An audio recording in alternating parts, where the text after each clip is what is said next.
And welcome everybody. I see here people from all over the world, from Guatemala, Romania, and certainly many other countries as well.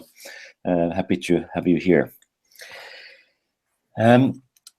This webinar series is, as far as I understand, perhaps a bit more about marketing than sales. However, today's webinar is about sales.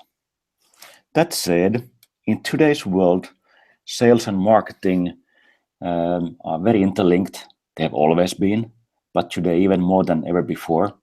And the borderline between sales and marketing is kind of a fuzzy. So I will start with kind of a very traditional sales-focused approach.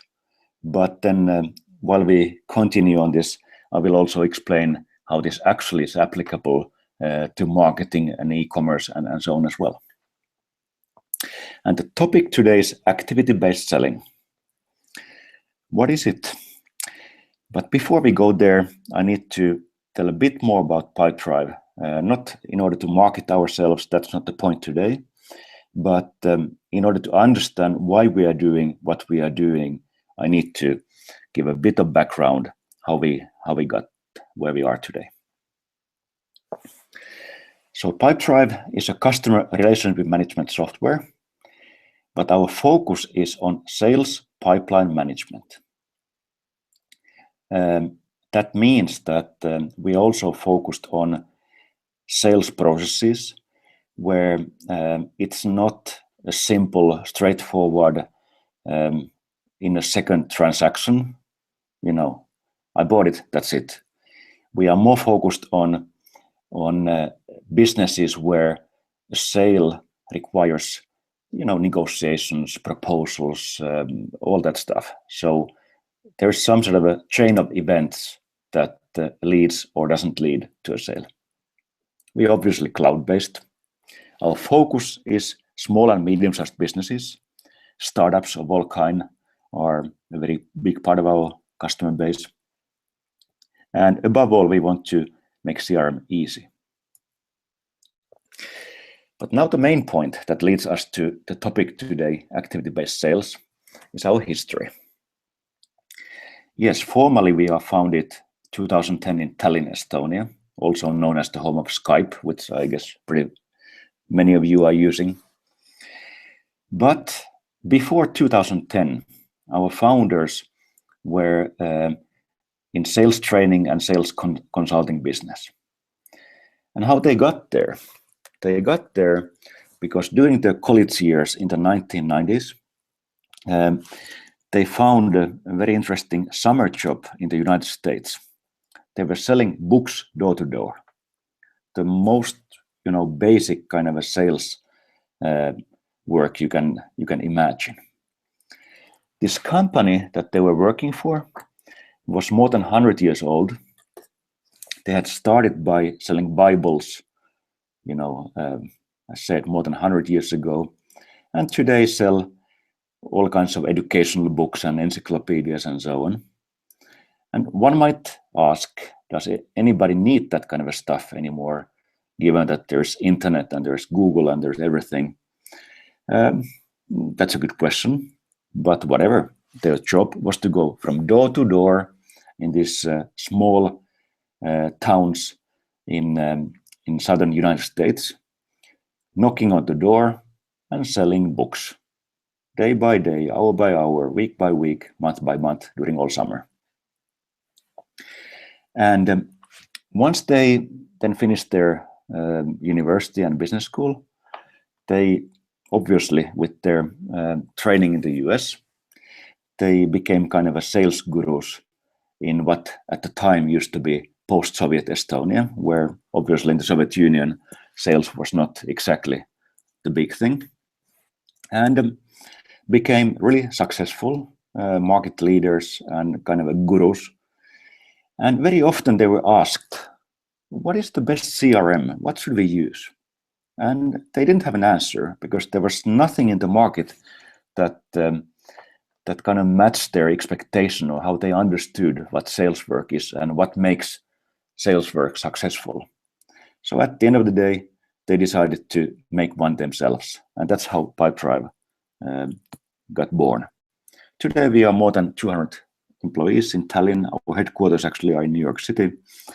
And as already mentioned, we have customers in more than 120 countries in the world. But now, the activity-based selling. Pipedrive, yes, is a software, but there's a philosophy behind it, and it's activity-based selling. And our mission is to provide tools for salespeople to focus on and track their work. Our mission is to help salespeople become successful. And this is a difference compared to many other CRM systems, which are mainly meant for controlling and supervising and reporting. We start from the salesman, and we want to make that person's life easier. And the key to that, as far as we see it, is activity-based selling. So, what is activity-based selling? In the English language, the word selling refers to both the actions you take when you are trying to pitch a product or service to a prospective client, customer. But selling also refers to closing a deal, the outcome, a successful end result of a sales process. The deal, of course, now with Donald Trump becoming the president is a very famous word in today's world. However, it's our understanding and our belief that a salesman cannot really control the results. Meaning that no matter how good your product is, no matter how good your price is, no matter how good a salesperson you are, it's still, at the end of the day, it's the customer that decides yes or no. Typically, it might be something else, but typically yes or no. And we never really know what that one specific customer will decide at the end. Perhaps they like the product, but they don't have the money, or they have the money, but they don't like the product really, or perhaps they like it, but perhaps later, things can happen. So we can not control the end result of a sales process. But what we can control is what we do. And now our logic is that a sales process is a game of probabilities. So in case of one customer or one potential customer, we never know what that person will decide. But if we have 10 customers, or if we have 100 customers, or we have 1,000 customers, or even more, then we are getting some sort of a loss of probability. We know that given our product, given our price, given our everything else that we offer, we know that we get approximately, let's say, just as an example, 20% of our leads actually buy. Okay, it may be 21, it may be 19, it may vary a bit, but with bigger numbers, we more or less know what we get if we just keep repeating, meaning that we do the right things in the right order at the right time, and obviously, of course, as well as possible. And if we keep doing that from day to day, week to week, month to month, then the results will come. So why the runner is here on the photo is because we compare activity-based selling to a marathon run, meaning that when you start the distance, the 42 kilometers, if you just think about winning, then it can be that you get tired too early, or you start too slowly, or whatever you do. But if you have divided your marathon 42 kilometers into tasks, like, for example, I'm not a marathon runner myself, so I'm just making this up. Let's say after 5 kilometers, drink a cup of water, after 10 kilometers, get some sort of a protein snack or whatever they do. I have no idea.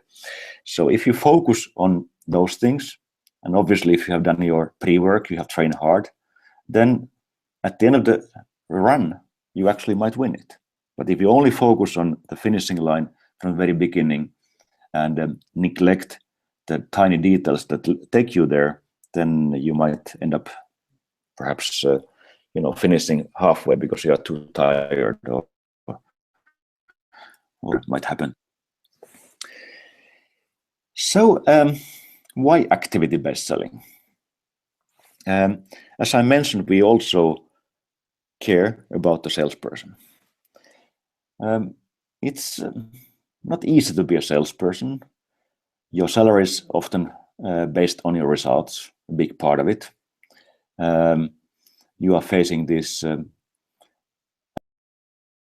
unpredictable customers day by day who might say no. And, you might get depressed. You might have a small child at home. You might get a new home, but your income depends on how you sell. And a salesperson is one of the professions where it's most easy to get depressed, stressed, and obviously it's hard to bring good results if you are in that kind of a mental state. So, how to build an activity-based sales plan?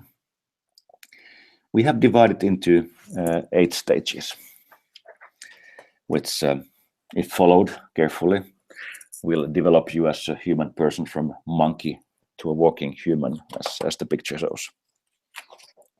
That's kind of a joke. So the first one is understanding your goals. So what are your goals? Depends. For some people, a goal might be a dollar figure, or it might be selling a certain amount of product. But whatever it is, it has to be realistic. It has to be achievable. And it has to be something that resonates with you, something that you actually deep inside you want to achieve, not just something that somebody set on you. And this brings us to why. So why are you doing this in the first place?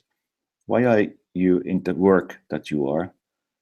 Is it just for money or self-achievement or happiness or something else? You need to understand exactly why you are doing what you are doing in order to set your goals and track them.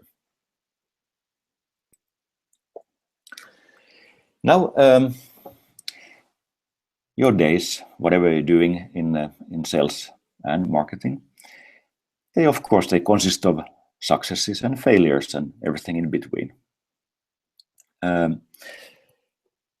When you are successful, it's of course a good feeling, but nevertheless it's always good to analyze what happened, why were you successful, whatever you did at the time, why did it work, was it accidental, or was there something that you had figured out that seems to work, and again if you repeat it enough times, then that will more often than not work again. The same thing obviously, and probably even more with failures.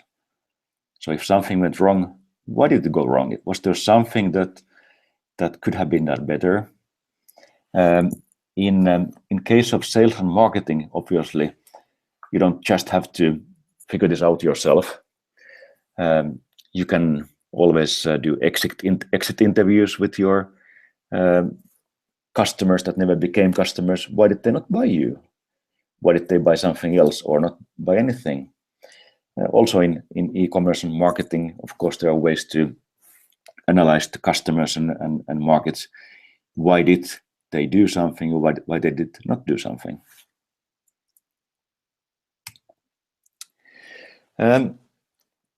So far, I have said that the most important thing is to do the right things at the right time in the right order, and that will lead to results. Obviously, you also need to know what you are doing. And I'm by no means saying that you shouldn't be as good a salesperson or marketing person as theoretically possible. And the only way to do that is to learn. Research. You can find a lot in the internet. You can find a lot in the, not just articles, but also the all kinds of groups and chats. And of course, it never hurts to have a formal education in what you're doing as well. Though these days, in the very fast-changing world, it often does happen that the best and freshest information is available not in academic institutions. But yes, absolutely make sure that you know everything you can about what you are doing. If we go back to our example of our founders selling books door to door, sounds simple, but it's not that simple either.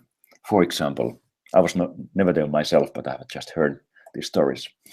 For example, when you approach a door, a door of somebody you have never met in some sort of a totally foreign, weird neighborhood. So first of all, before you get right to the door, you have to wave on the neighbors. There might not be any neighbors inside, and you probably wouldn't know them either. But if by any chance the person at the home where you're going to next sees this, then they might feel that you already know their neighbors, you're kind of a part of a network, and that makes them more willing to buy. Or when they open the door, so you might want to drop your pen and kind of clumsily start collecting it from the ground and leave a slightly helpless impression of yourself. Because typically the people who open the door are not very excited about buying anything, so they are kind of aggressive when they open the door.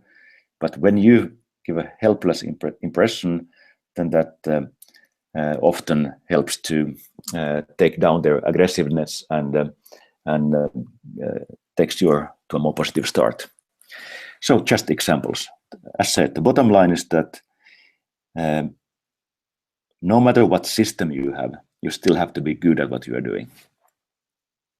I remember when I was in the military myself, so we had a project. We were collecting money for our publication that we did for our course.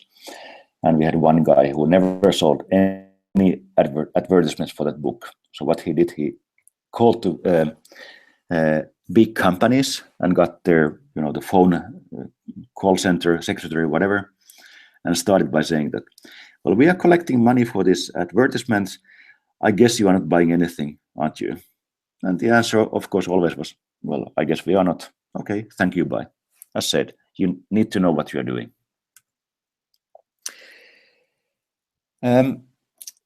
But then one of the most important things is metrics.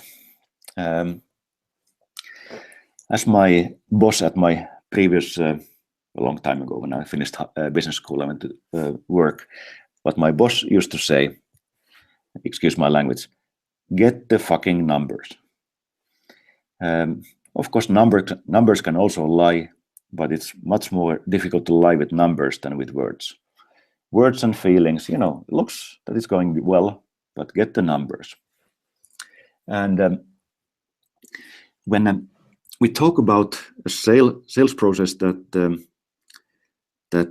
is a pipeline consisting of different stages, then it's kind of an automated thing that you push something in there and then you get something out of there. And as mentioned earlier, the bigger the numbers, the more likely you are to know what the percentage is. Meaning, if you put 100 things of a certain quality into the tube, then there will be, let's say, 20 contracts coming out of it of a certain size.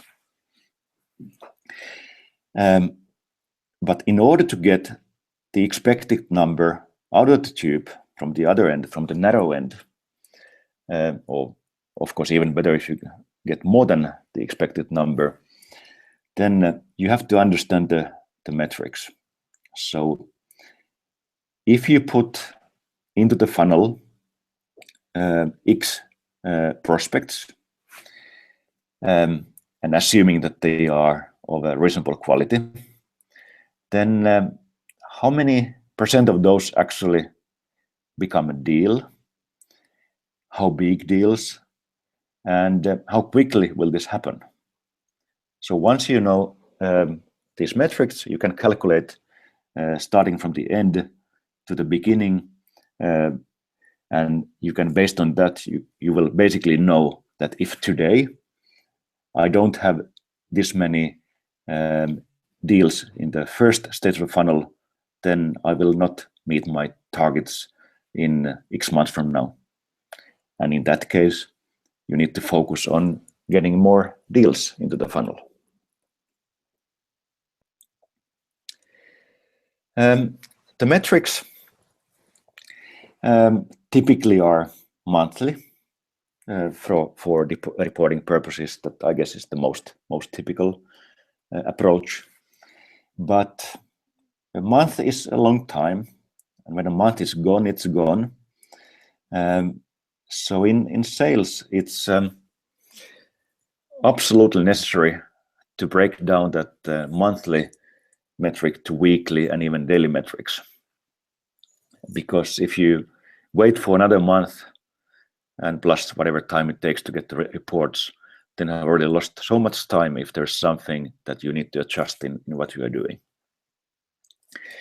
As far as daily metrics are concerned, depending on yourself, depending on the target market and the kind of product you are selling and marketing, it may be that certain days are not as good as some others. So you may also want to schedule your activities in a way that fits your personal type and the market. For example, that in the mornings, for example, you just make phone calls, and in the afternoons you only do something else, or on Mondays you do this, and on Fridays something else. But that depends on whatever you are selling and your own habits. And again, back to the need to not just do things, but also stop. And stop for analyzing what happened. And also, if things went well, I mean, treat yourself, whatever you consider being treated, be it then going to a spa or having a beer or whatever. If things are going well, be happy and enjoy it. And just like in the Kanban style, nothing ever gets ready at one go. It's a process. Once you learn from your both successes and mistakes, step by step, you get better. Your success becomes better, and it's an upward spiral that will result typically in more happiness, better results, and a feeling that you are doing something worthwhile that you enjoy.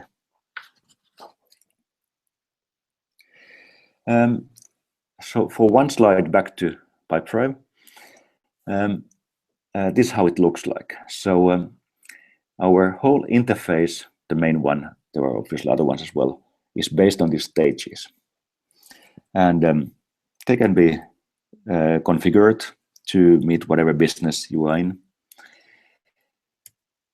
And so far it's been only about sales. But there's no reason why the same philosophy can't be used in what I call here e-sales. And again, e-sales and marketing are, I know the theoretical differences, but it's kind of a growing together. So instead of a very manual sales process where you have a human contact in especially B2B business, where you have preparation and first call and meeting and proposal and negotiation and so on. In e-commerce and any other, let's say, e-business, or where e-tools are used as part of the sales marketing process, it's still a chain of events. They can be automated. For example, using lead generation tools, you can write leads and so on. So whether something is done by a human person or done automated, and then only at some point may come a task for a human person, it's still the same chain of events, where in order to get enough deals, sales at the end of the day, you need to have a certain amount of prospects that get into the funnel in the first place. How you get those leads? Do you make a MailChimp campaign, and based on whoever opens or looks something, then you track those further, or whether you track visits to a website, who spent this or that amount of time on whatever page, and so on. There are loads of marketing automation tools out there that can be used for that, but it does not change the fundamental philosophy that it's still a chain of events, and as long as certain stages and certain steps are done in the right order, then that's activity-based sales, even though it can be mostly automated. So let's not be narrow-minded and only think about activity-based sales as a kind of a manual door-to-door sales process. It's much more and can be applied to much wider range of use cases. So this would end the presentation here, and now I'm very, very happy to answer all the questions. So Peter, how would you like to proceed here? Okay, I think I will only speak out loud to your question, because I saw that some of the questions already you write, so maybe I will start from the first. Yeah, Alvaro is asking, how do you compare Pipedrive to Zoho?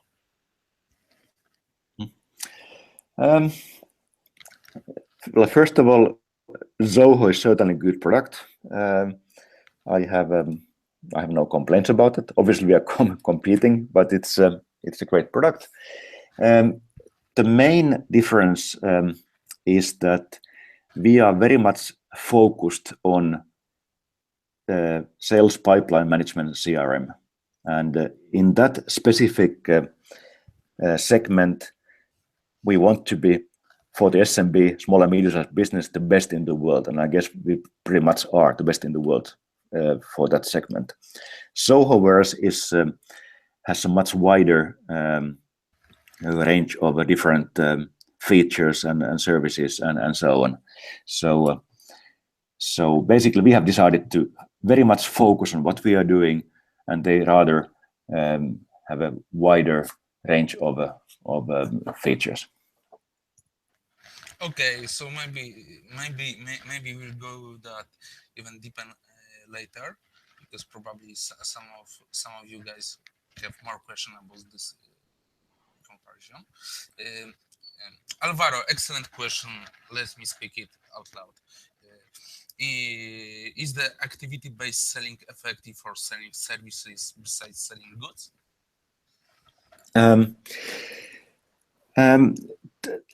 The answer is not actually services or goods. It's rather a question of what the sales process is like. And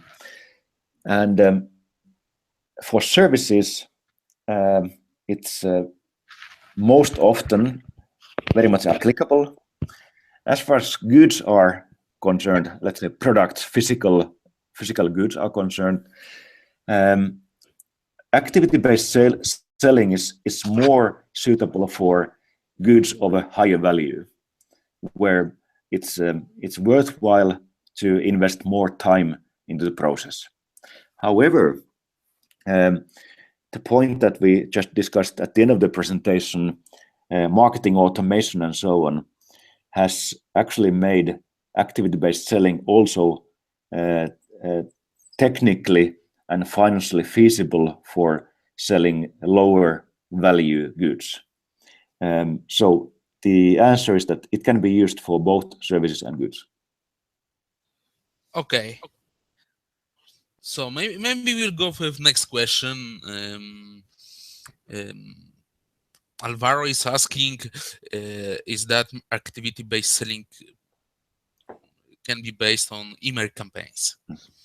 Yes, as said, as I expanded the definition, it doesn't really matter whether certain stages are done by human person or whether they are automated. And certainly email campaigns are an absolutely important and valuable potential stage in an activity-based selling pipeline at the beginning of the pipeline. Absolutely part of it. Okay. But that's just one option. So if I read the question here, is activity-based selling based on email campaigns? The answer is it can be based on email campaigns, but it does not need to be. Okay, so this is great answer. I think that Pipedrive has many great features. So we have to go to the next question. Also, Alvaro is asking if you have any customers providing international legal services. Can you? Well, what I do know is that we have quite a large number of law firms who are our customers, but to be honest, I don't know whether they are providing domestic or international services. So I'm afraid I cannot fully answer this question. Okay, so maybe we'll go to the next question. Carolina is asking if the Pipedrive can push her for more activities as individual person. She really have a problem with starting a course, for example. Very good question, actually. As said, Pipedrive, our software as such, does not do that because we focus on what we are doing. However, we do have a number of partners, other softwares that we integrate with, either already do or will during 2017. And yes, there are indeed other softwares that do this, that kind of push a salesperson to actually make those calls.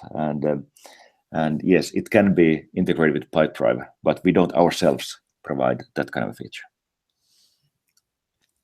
Okay, I'm reading that Catherine is asking about it Pipedrive have seamless integration with MailChimp, because I saw on the website of Pipedrive many integrations. Yes, so we have with MailChimp we have a native integration, and there is also a third-party app called Pipechimp, very creative name, that will provide even deeper integration and features that our native basic integration does not do. But yes, MailChimp is basically our biggest integration partner, and there's a lot of use by our customers using Pipedrive and MailChimp together. Okay, great to hear. I saw that many of the attendees are from different countries. I have one question. Which language version has Pipedrive? Only English, or something else maybe? Yes, we have, as of today, we have 17 different languages, including Polish. I saw one question from Carolina. Yes, we are also available in Polish. the latest addition to our language family was Korean that we added just 1 week ago. Yes, English is an international language, but the fact is that that small and medium-sized businesses typically find it easier and more convenient to work in their domestic language, and we are very actively adding new languages because that's just what is needed. Okay. Just great. I saw that many European companies are doing great with that. US CRMs have only one language, and we are focusing more worldwide. So maybe going to the Alvaro next question. They are using email campaigns from Zoho, and they have a list of leads that they hope would become customers. They understand that once leads become prospects, they would be closer to making a sale. That is absolutely true. Of course, if we now go deeper into this question, what I read here is that once leads become prospects, so the question obviously is, in Alvaro's case, how do they define what is a prospect? So what does the lead have to do in order to become defined as a prospect? But obviously there's some sort of criteria. And of course, prospects also can be of different quality. So there are different lead evaluation tools available. But obviously, by definition, a prospect is more likely and closer to making a sale than lead, yes.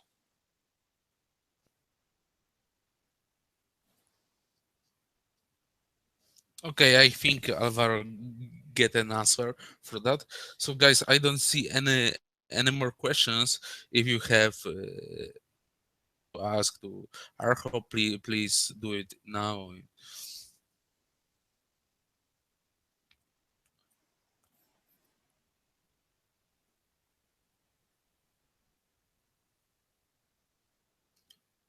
So don't be shy.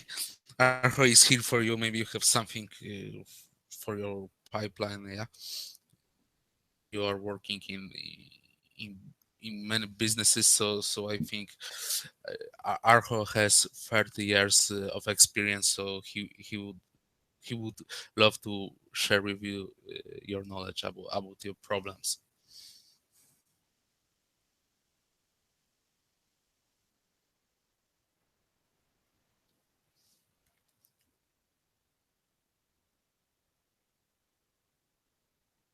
I see a question by Alvaro.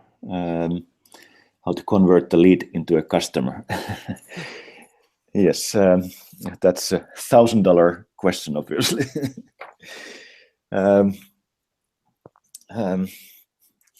Let me.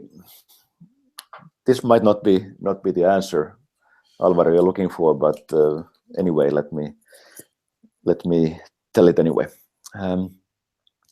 So Pipedrive was established in 2010, and until summer of 2015, we had not done any sales, any marketing, nothing whatsoever. The only thing we did was simply be available in the internet, and whoever found us on the internet were able to click on the sign in button and become a customer. And this way, as said, without doing any sales, any marketing, nothing at all, we got to almost 100,000 users in about 100 countries.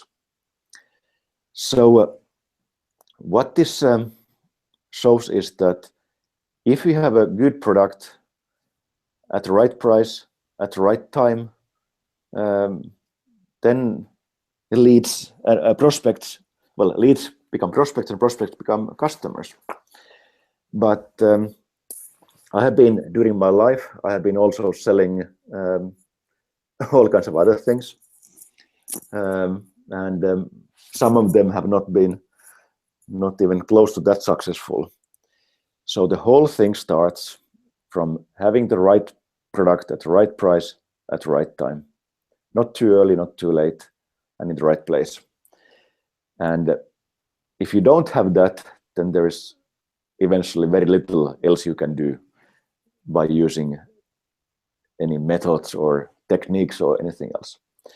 But once you have that basic package together, then obviously, as discussed in this presentation, it's a matter of those people who are selling and marketing knowing at least more or less what they're doing, and then just doing it, not getting upset by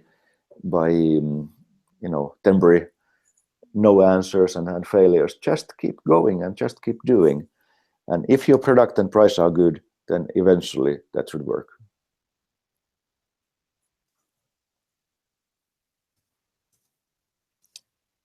Then there's a question about... I think Catherine has a question about Yes. about the best value plan to get started with Pipedrive. Yes, our pricing is very simple. It's depending on your market, it's 12 euros or $12 per user per month for the basic package, which does most of the things people need. Very simple.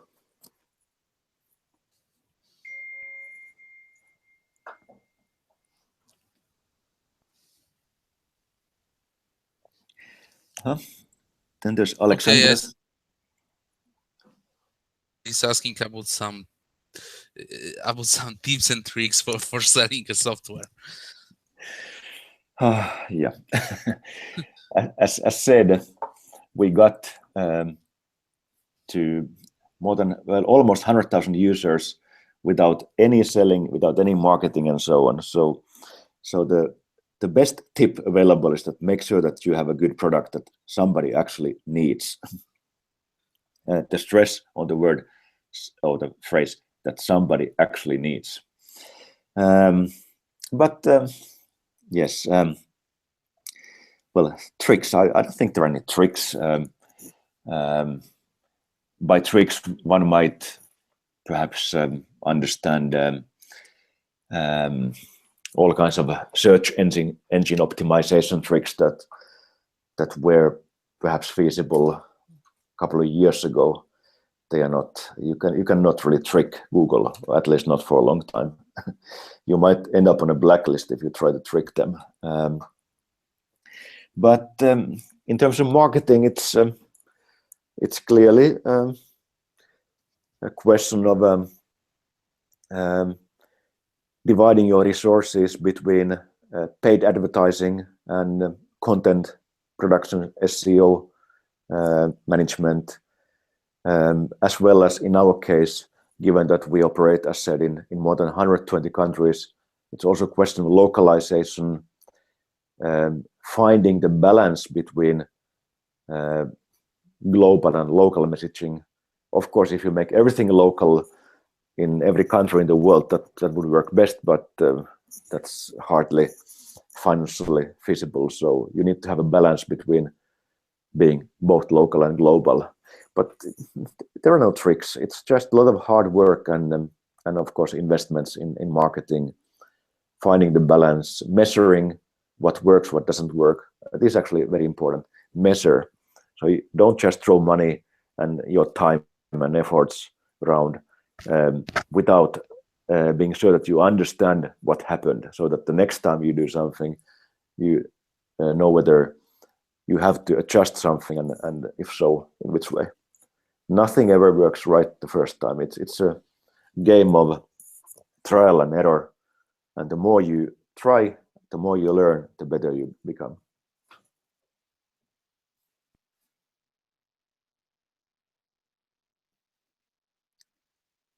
Then there's a question about if we go bankrupt. Well, the good news is that we are not planning to go bankrupt anytime.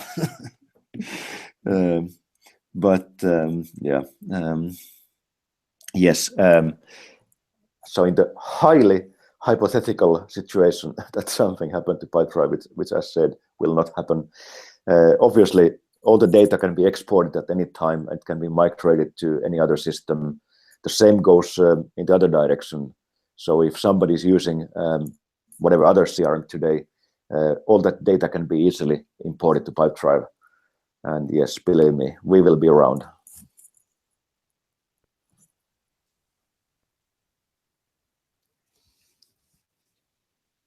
Okay, guys. As I see on the chat, if you have any question, this is the last minute to write it. So Arho can help you. I will write on a chat also the Pipedrive website, so you can go now and visit it. Oh, one question from Catherine. Yeah, Catherine was asking, what is the best value plan to get started on with Pipedrive? I thought I answered that, but let's do it again. So it's $12 or euros, depending on your country, per user per month. And the other plan is 25, again, euros or dollars, which includes two-way email sync. But the basic plan is 12 euros dollars per month per user. Okay, I hope Catherine has an answer to her question. So guys, you have the last minute to write your question, so Arho can answer it. Oh, Catherine is asking that. Let me speak it out loud. Does this work for marketing automation? Okay. Yes, Catherine, very good question. As I mentioned, we have decided to focus on sales pipeline management and CRM. We don't believe that it's realistic that we could be the best in the world in both that and marketing automation. So we'd rather be the best in the world in what we do, and then we team up with carefully selected other software providers that are the best in their type of marketing automation. So we have already some integrations that there will be more. Our view is that Pipedrive plus a closely integrated partner in marketing automation is the best solution for our customers. The best of both worlds. No compromises.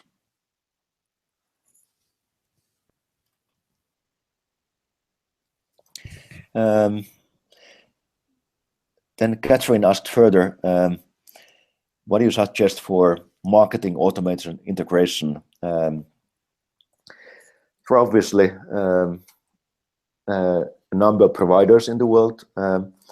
It depends on your needs and what type of business you are in, your budget, the size of your organization, and so on. So there's no one answer.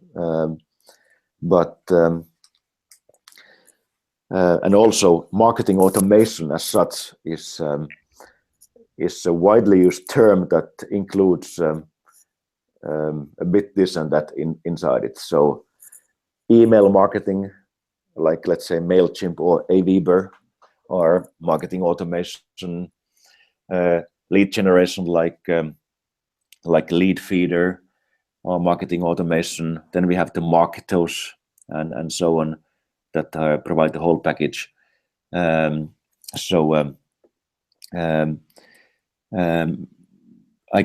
Catherine, we can certainly help you further, not here and not today, but if you want to know in more detail, then you can certainly contact me directly.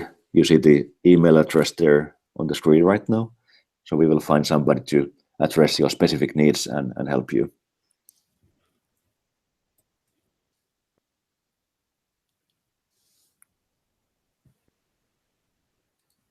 Okay, and maybe the last question from Alvaro.